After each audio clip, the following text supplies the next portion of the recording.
آج ہم ایک ایسی شخصیت کی زندگی میں گہرائی سے اتر رہے ہیں جن کی کہانی میں ایک نوجوان کا خواب ہے، ایک ماں کی محبت کا کڑا امتحان، جی ایک سلطنت کی فتح اور آخر میں ایک پرانے اونی جبے کی وصیت بھی ہے۔ ہم بات کر رہے ہیں حضرت سعد بن ابی وقاص رضی اللہ عنہ کی۔ اور یہ صرف ایک تاریخی سوانح عمری نہیں ہے، ان کی زندگی دراصل ان بنیادی سوالات کا جواب دیتی ہے جن کا سامنا ہم آج بھی کرتے ہیں۔ اچھا، جیسے کہ اصولوں پر قائم رہنے کی قیمت کیا ہوتی ہے، حقیقی لیڈرشپ دباؤ میں کیسی نظر آتی ہے، اور جب آپ سب کچھ حاصل کر لیتے ہیں تو اصل میں کیا چیز اہمیت رکھتی ہے۔ تو آئیے شروع کرتے ہیں۔ مکہ کا ایک 17 سالہ نوجوان، ہمارے ذرائع بتاتے ہیں کہ حضرت سعد اپنے ہم عمر لڑکوں سے بہت مختلف تھے۔ جی بالکل۔ جہاں دوسرے نوجوان کھیل کود اور تفریح میں مصروف تھے، وہ غور و فکر میں ڈوبے رہتے تھے۔ میرا خیال ہے کہ وہ اپنے ارد گرد کے ماحول سے مطمئن نہیں تھے۔ وہ دیکھ رہے تھے کہ لوگ بتوں کی پوجا کر رہے ہیں اور ان کا ذہن، ان کی روح اس بات کو قبول نہیں کر پا رہی تھی۔ تو یہ ایک اندرونی کشمکش تھی، ایک تلاش تھی۔ بالکل، اور یہی تلاش تھی جس نے انہیں اس خواب کے لیے تیار کیا جو ان کی زندگی بدلنے والا تھا۔ اور وہ خواب بھی کتنا عجیب ہے۔ وہ خود بیان کرتے ہیں کہ اسلام قبول کرنے سے کچھ دن پہلے انہوں نے دیکھا کہ وہ گہرا اندھیرے میں ہے، جی، کچھ دکھائی نہیں دیتا۔ پھر اچانک ایک چاند طلوع ہوتا ہے اور وہ اس کی روشنی میں چلنے لگتے ہیں۔ یہ صرف ایک مذہبی اشارہ نہیں لگتا ہے نا؟ نہیں، یہ ایک نوجوان کی نفسیاتی کیفیت کو بھی ظاہر کرتا ہے۔ یعنی مکہ کے اس معاشرے میں جہاں بظاہر سب کچھ تھا، وہ اندر سے ایک تاریکی یا خالی پن محسوس کر رہے تھے۔ بالکل، اور وہ کسی چاند یعنی کسی بڑی حقیقت کی تلاش میں تھے۔ اور دیکھیں، اسلام کی ابتدائی کشش کی سب سے بڑی وجہ بھی یہی تھی۔ اچھا، یہ صرف عقائد کا مجموعہ نہیں تھا، بلکہ ان لوگوں کے لیے ایک جواب تھا جو اپنے ماحول کی بے معنی رسومات سے مطمئن نہیں تھے۔ اور اس خواب کی سب سے دلچسپ بات یہ ہے کہ جب وہ چاند کی روشنی میں آگے بڑھتے ہیں تو دیکھتے ہیں کہ کچھ لوگ ان سے پہلے ہی وہاں پہنچ چکے ہیں۔ جی، حضرت ابو بکر، حضرت علی اور زید بن حارثہ۔ تو یہ اس بات کی علامت ہے کہ یہ ایک انفرادی سفر نہیں تھا۔ نہیں تھا، ایک پوری نسل تھی جو اس تاریکی سے نکلنے کے لیے بے چین تھی، اور سعد کا خواب اس پوری نسل کی تلاش کی ایک ذاتی مثال ہے۔ اس خواب نے انہیں ہمت دی کہ وہ سیدھے نبی اکرم صلی اللہ علیہ وسلم کے پاس پہنچے اور اسلام قبول کر لیا۔ وہ اولین ایمان لانے والوں میں سے تھے۔ جی، لیکن ایمان لانے کے بعد جو پہلی اور سب سے کڑی آزمائش آتی ہے، وہ اکثر گھر سے ہی آتی ہے۔ حضرت سعد کے معاملے میں تو یہ امتحان اپنی انتہا پر تھا، ہے نا؟ بلا شبہ ان کی والدہ حامنہ ان سے شدید محبت کرتی تھیں۔ جب انہیں بیٹے کے نئے دین کا علم ہوا تو ان کا دل ٹوٹ گیا۔ اور انہوں نے ایک طرح سے جذباتی بلیک میلنگ کا راستہ اختیار کیا۔ بالکل، انہوں نے قسم کھائی کہ جب تک سعد اسلام نہیں چھوڑتے وہ نہ کچھ کھائیں گی نہ پیئیں گی، یہاں تک کہ بھوک پیاس سے مر جائیں گی۔ ذرا اس نوجوان کی ذہنی حالت کا تصور کریں۔ ایک طرف وہ ماں ہے جس نے آپ کو پالا پوسا، جس کی محبت پر آپ کو کوئی شک نہیں، اور وہ آپ کی آنکھوں کے سامنے مر رہی ہے۔ اور دوسری طرف وہ سچائی ہے جسے آپ نے ابھی ابھی دریافت کیا ہے۔ یہ ایک ناقابل تصور دباؤ ہے۔ اور یہیں پر حضرت سعد کے کردار کی اصل مضبوطی سامنے آتی ہے۔ ان کا جواب ان کے ایمان کی گہرائی کو ظاہر کرتا ہے۔ انہوں نے کیا کہا؟ انہوں نے اپنی والدہ سے کہا، اے ماں، اللہ کی قسم، اگر تمہاری 100 جانیں ہوں اور وہ ایک ایک کر کے نکل جائیں تب بھی میں اپنے اس دین کو نہیں چھوڑوں گا۔ واہ! اب آپ کی مرضی ہے، کھائیں یا نہ کھائیں۔ یہ جواب بہت سخت لگتا ہے، لیکن شاید اس صورتحال میں یہی ضروری تھا۔ آپ نے ایک اہم نقطے کی طرف اشارہ کیا ہے۔ یہ سختی نہیں بلکہ کلیئرٹی یعنی وضاحت تھی۔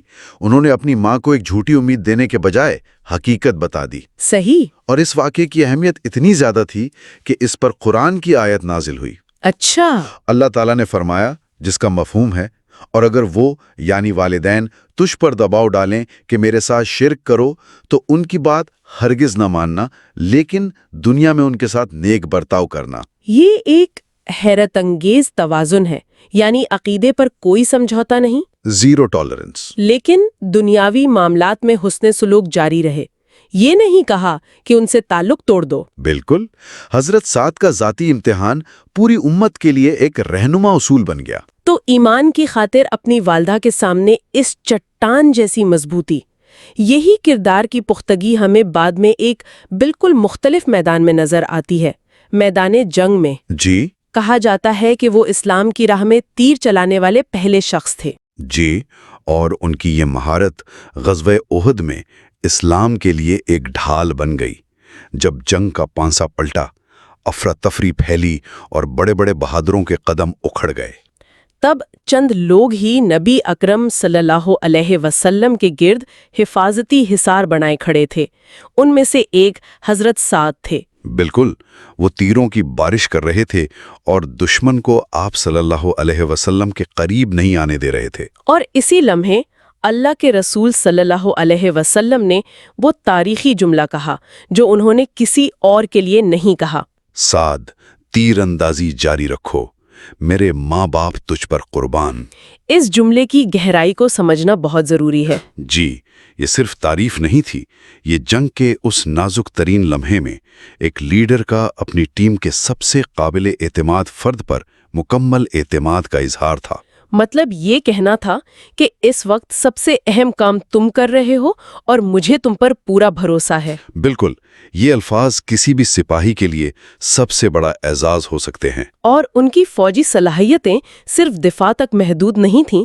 جب حضرت عمر رضی اللہ عنہ کا دور آیا اور اس وقت کی سپر پاور فارسی سلطنت، ایران کی سلطنت، اس سے فیصلہ کن جنگ کا وقت آیا تو اسلامی فوج کی قیادت کے لیے حضرت سعد کا انتخاب کیا گیا۔ جی، لیکن روانگی کے وقت حضرت عمر نے انہیں جو نصیحت کی وہ آج کی لیڈرشپ کے لیے ایک بہت بڑا سبق ہے۔ وہ واقعی ایک غیر معمولی نصیحت تھی۔ انہوں نے کہا، اے سعد، اس بات سے کبھی دھوکہ نہ کھانا کہ تم رسول اللہ کے ماموں ہو۔ یہ ایک بہت بہت سخت بات لگتی ہے۔ یہ ایک بہترین سوال ہے۔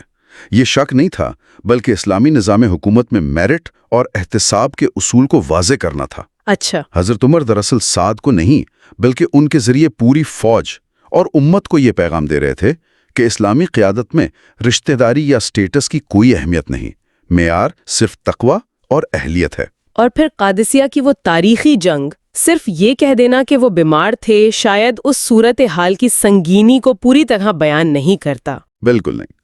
آپ اس کمانڈر کی ذہنی حالت کا تصور کریں جو صدیوں پرانی سپر پاور کے خلاف تاریخ کی سب سے بڑی جنگ لڑنے جا رہا ہے، اور وہ بیماری کی وجہ سے اپنے گھوڑے پر بیٹھ بھی نہیں سکتا۔ یہ تو قیادت کی ایک بالکل مختلف سطح ہے۔ جی، یہاں قیادت جسمانی طاقت کا نام نہیں، بلکہ ذہنی اور اسٹریٹجک صلاحیت کا نام ہے۔ وہ اپنے خیمے سے تکلیف کی حالت میں پورے میدان جنگ کو اپنے دماغ میں دیکھ رہے تھے اور ہدایات جاری کر رہے تھے۔ یعنی جسمانی کمزوری کو انہوں نے اپنی ذہنی طاقت پر حاوی نہیں ہونے دیا۔ بالکل نہیں، اور اس جنگ میں مسلمانوں کو ایک ایسی فتح ملی جس نے پارسی سلطنت کی کمر توڑ کر رکھ دی۔ اس کے بعد حضرت سعد کو عراق کا گورنر بنایا گیا، جہاں بے پناہ دولت اور وسائل ان کے اختیار میں آ گئے۔ جی، اور عام طور پر یہی وہ مقام ہوتا ہے جہاں انسان کی اقدار کا امتحان ہوتا ہے۔ اور اکثر کہانیاں یہاں سے خراب ہونا شروع ہو جاتی ہیں۔ مگر یہیں پر حضرت سعد ایک بار پھر سب سے مختلف نظر آتے ہیں۔ انہوں نے کوفہ شہر کی بنیاد رکھی، نظام قائم کیا، لیکن دولت اور طاقت ان کی شخصیت پر اثر انداز نہ ہو سکی۔ ان کی زندگی کا مرکز آخرت ہی رہی۔ جی، وہ جانتے تھے کہ یہ سوارزی ہے، یہ ڈیٹیچمنٹ یا زہد کا عملی نمونہ تھا۔ اور ان کی زندگی کا آخری منظر وہ اس بات کی سب سے بڑی دلیل ہے۔ جب ان کا آخری وقت قریب آیا تو انہوں نے ایک ایسی چیز منگوائی جو دنیاوی اعتبار سے کوئی قیمت نہیں رکھتی تھی۔ انہوں نے اپنا ایک پرانا بوسیدہ اونی جبہ منگوایا اور وصیت کی کہ مجھے اسی میں کفن پہنانا۔ بس ایک لمحے کے لیے اس بات کو سوچیں، ایک شخص جس نے ایک سلطنت فتح کی، جس کے پاس بے شمار دولت تھی، وہ اپنی زندگی کی سب سے قیمتی ملکیت کس چیز کو سمجھ رہا ہے؟ کوئی محل نہیں، کوئی خزانہ نہیں، بلکہ ایک پھٹا پرانا جبہ۔ اور جب ان سے اس کی وجہ پوچھی گئی تو انہوں نے جو جواب دیا وہ ان کی پوری زندگی کا خلاصہ ہے۔ انہوں نے کہا، اسی جبے کو پہن کر میں نے بدر کے دن مشرکین کا مقابلہ کیا تھا، اور میری خواہش ہے کہ میں اسی میں اللہ تعالیٰ سے ملاقات کروں۔ یہ ایک نہایت حد تک طاقتور پیغام ہے۔ زندگی بھر کی کامیابیوں، قیادت اور دولت کے بعد بھی ان کی شناخت کا مرکز وہی ابتدائی جدوجہد اور ایمان تھا۔ وہ اللہ کے سامنے اپنی سب سے قیمتی متاع کے ساتھ پیش ہونا چاہتے تھے، اور وہ متاع ایران سے حاصل ہونے والا مال غنیمت نہیں، بلکہ ان کا وہ پہلا جہاد تھا جو انہوں نے خالصتاً اللہ کی رضا کے لیے کیا تھا۔